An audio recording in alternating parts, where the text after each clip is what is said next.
And Kleza finds he's from Lithuania.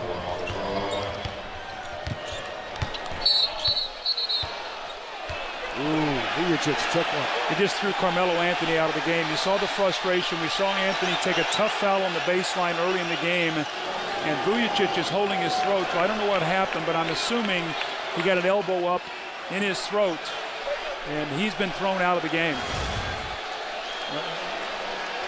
Watching the corner, right-hand side. Right there. He just reached up and grabs him in the throat right there. I mean, that's a frustration of Carmelo Anthony, so being tossed out here tonight.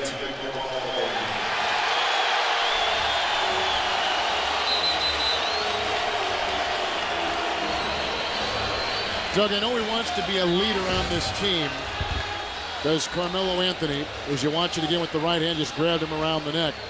It is a pretty, and you've talked about this many times in our broadcast before, it is a pretty sizable jump from being a popular player, a well-liked player, to a leader of a team. Well, remember last year, now he was doing everything right, had the great summer with the U.S. national team where you know, Coach K talked many occasions, he thought he was his best player 2 summers ago.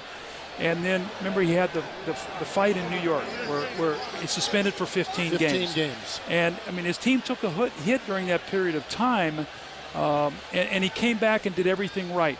So there's no question that Carmelo knows what needs to be done, but there's sometimes out there that he'll do things that sets him back at being able to accomplish that leadership that you talked about. But that was just a frustration where he reached out and grabbed Sasha Vujicic. I'm sure the league is going to look at that, and you don't know whether there's going to be a suspension after that or whatever, but I'm sure that Stu Jackson and the league will take a look at that.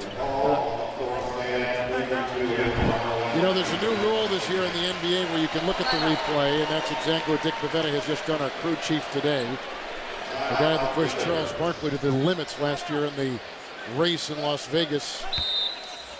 And a timeout has been taken on the floor.